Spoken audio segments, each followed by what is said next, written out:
Hey everybody, Chris here. In this video, we're going to be talking about the 3 things you must do now with your Dogecoin and crypto portfolio. Please be sure to subscribe to my channel, hit that little notification bell too. You can be notified when my new videos come out, as well as when I do live streams. And I'm live just about every day in the afternoons here in the United States where I am. Wherever you are in the world, make sure to join in. Make sure you're subscribed.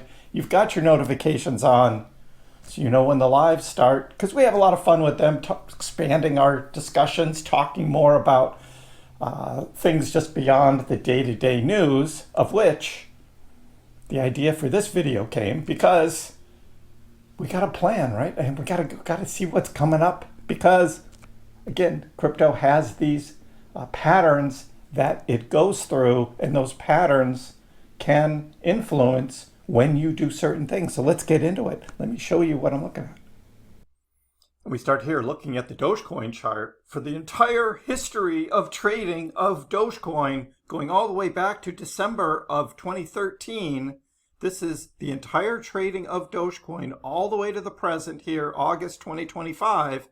We are on a logarithmic scale, and what that means is instead of just being the price, these are percentages. So these are showing percentage gains instead of the actual price, because you go to the price chart, which is this, and everything from 2013 to 2020, 2021 is pretty much flat, because it gets totally blown out of the water by this explosive growth in the price of 2021, all the way up to that peak that we had there in May of 2021 at 73 cents there, before coming back down. And then in December we had this 48-cent high. So we take that as just the straight prices. Now we go back to the logarithmic scale, which is just based on percentage gains, and we get a different view of how Dogecoin has traded. And this is what I'm going to be looking at for this video. We also have a comparison with Bitcoin, and here's the same Bitcoin chart that goes all the way back to 2011, and we see the same type of patterns. So what is this based on? This whole theory is based on the 4-year cycles. This is what led me to look at these 3 things, right? 3 things that you must do that I did back about 3 years ago. And what this was is this pattern of, we have this explosive growth in the price, followed by a bear, and then a retest, and then the explosive growth again, bull. And that has happened consistently through the trading of Bitcoin and also Dogecoin. Yes, also Dogecoin. Except in Dogecoin's case, that explosive growth that Dogecoin had far outpaced Bitcoin's. So Dogecoin goes on this exponential run, which I think this cycle hasn't happened yet. Yes, we had that last November into early December, we had that spike up to 48 cents, but that's nothing percentage-wise compared to how Dogecoin had traded in the past. So what's the first thing you must do? The first thing is make a plan. It's just as simple as that. Make a plan. What is your plan going forward? Why did you get into cryptocurrency? And what is your plan from here? If it's just riding it out and just see what happens, well, you might do well, you might not do well. And that is what I had last cycle, because I bought Dogecoin way down here in early 2021. And I rode Dogecoin all the way through this explosive growth up to 73 cents, and then all the way back down, and then back up again to here. And that's where I started taking profits. It was just last December. So I had no plan, and I didn't start to make a plan until watching Bitcoin in 2022. That's where this whole thesis of mine, and others have been watching something similar, but that was mine in terms of making a plan, because I recognized these patterns and made a plan.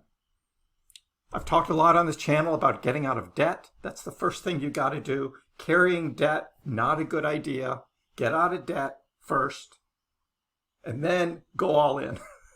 That was my thesis. Now, cryptocurrency, it's very volatile, right? It's very risky, so I don't recommend this for everybody, but if you find yourself in a position where you want to take a chance,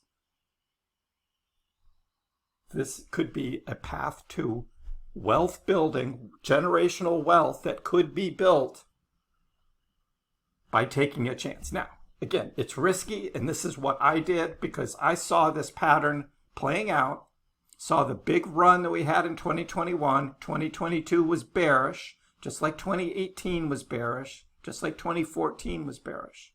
Saw that pattern happening, and then once we went through the Luna, Celsius, Voyager, BlockFi, and finally FTX, right? All of those black swan events in 2022, and that's where I was building the plan, and then I executed the plan at the bottom of the bear market on Bitcoin by selling my house, taking all my equity, throwing it into crypto,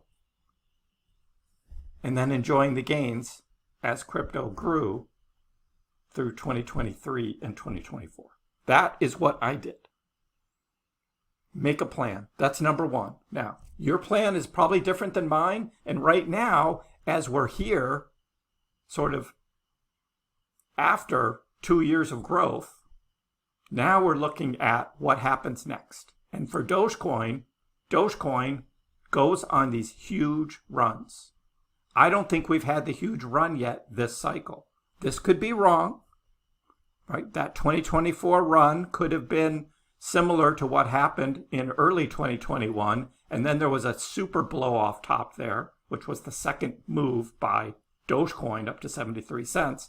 I'm discounting that right now with the overhyped Elon Musk, led craziness of Doge in terms of this white line. When I draw this white line up here. So I'm hitting the tops from 2014, the beginning of 2018, and then that 2021, that first top. And if we just follow that white line up, we get to $1 Dogecoin for this cycle. That's $1 Dogecoin. So that is a target, right? And we can look at that in terms of making a plan. Will it reach $1? I don't know. This is just a theory. If you do this curve thing, right? And you discount the very beginning of the trading of Dogecoin, which when it was launched, it did really, really crazy trading percentage-wise. You could do that because on Bitcoin, that makes more sense, right? For Bitcoin, you can't really draw a straight line because Bitcoin hasn't performed that way. And Bitcoin's been trading longer than Doge has. So I draw this curve and hit the tops of 2017, actually from 2013 to 2017, 2021, and then to present, Bitcoin's runs, percentage-wise, have been becoming less and less. And you draw this curve, and you're like, okay, this next blow-off top for Bitcoin is even going to be less, percentage-wise gain for Bitcoin. And these yellow lines, these retest lines where Bitcoin trades up, has actually been slow and steady here since late 2022. Bitcoin has outperformed most alts during that period because we saw that we go back to this piece here at the end of 2022 on Dogecoin. Dogecoin had an immediate run up and then came back down. So the red line for Dogecoin extended longer than the red line for Bitcoin for the bear cycle. So that's what we had. And you could have bought Doge in still low back in 2023, which is where we were buying Dogecoin down at 6 cents and even 5 cents, 5.7 back in August 2023. So that was longer than that. But now that's the first. What's the second thing, right? It's take profits. It's taking profits. Now, some of you may have longer time horizon on which you are buying Dogecoin, and you're not in a I need the money now kind of thing, and I'm going to take profit. But I'm going to follow this pattern for another 8 years or 12 years or some time amount in the future. So you're not going to take profits. You're just going to keep buying and buying and buying and let this go. Well, that means you're going to be riding through what could be another bear market. Now, we don't know in 2026, are we going to have another bear market? But man, the patterns both on Dogecoin and Bitcoin are very strong in these 4-year cycles. The chances are there's going to be a bear cycle in 2026. Some are saying, well, now Bitcoin's a little different, right? Bitcoin has been slow and steady, institutions, companies, banks, even buying Bitcoin. And so that's not going to slow down, so we won't have a bear. Well, that's one theory, and maybe there is a bear, but it's not as extreme as what we've had in the past. You know, these 70% drawdowns in Bitcoin, right, were 80, 90% drawdowns for Dogecoin from the peaks, because Dogecoin's more volatile than Bitcoin. But that is number 2, is take profits. And we're going to be talking about that this fall. If we see the price of Dogecoin starting to accelerate up, we're going to talk about different strategies for taking some profits. And maybe you don't have to take all profits, right? Maybe half of it you take the profit and the other half you let ride and just see what happens. If there's a super cycle, extended cycle or whatever with Bitcoin.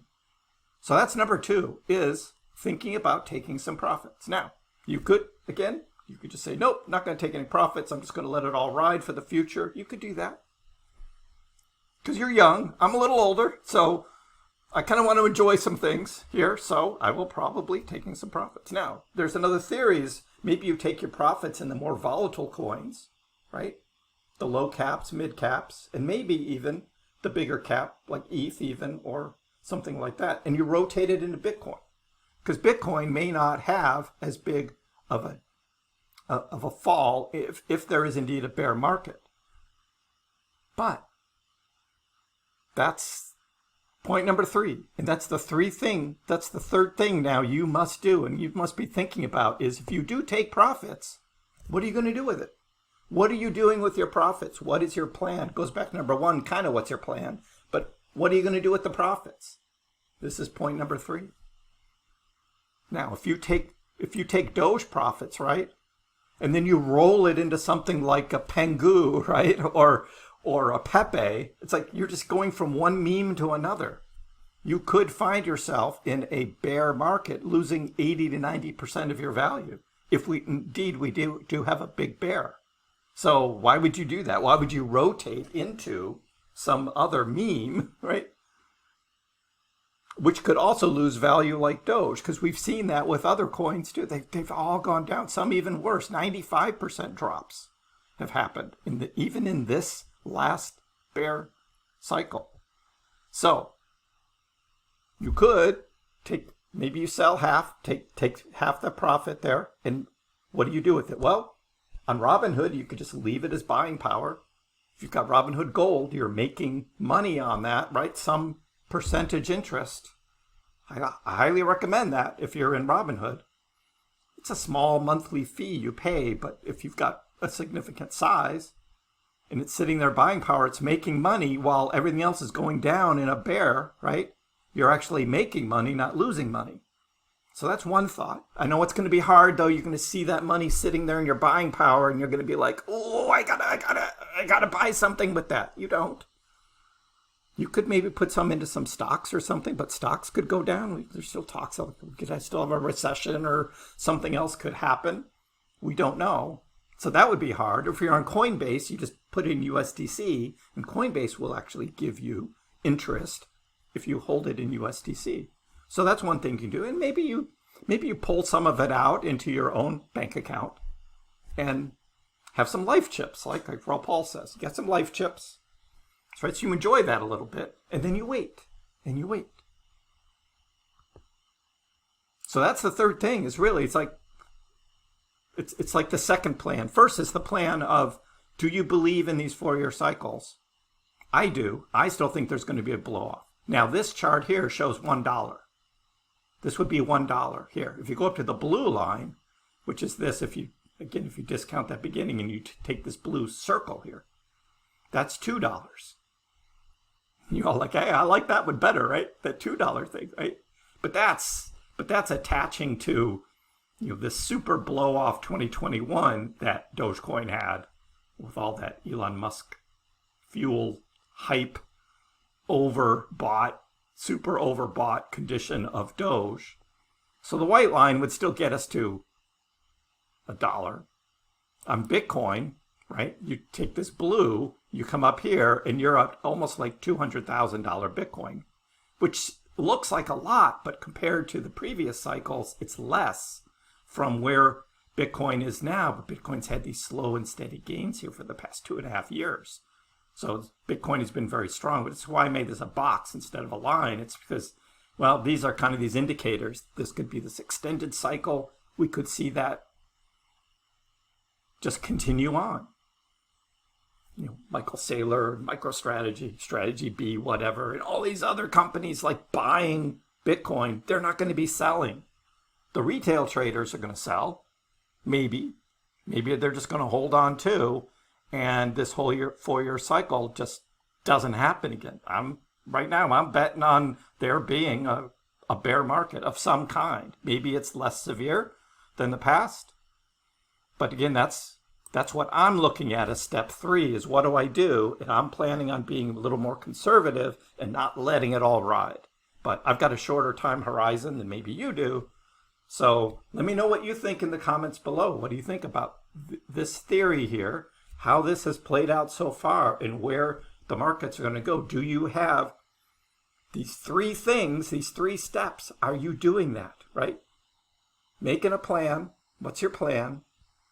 Taking some profits, maybe all, maybe none, I don't know. And then what do you do with those profits when you have them? Because that influences what happens next cycle. Give the video a like, and if you haven't already, please subscribe to my channel. I appreciate the support. We'll see you next time.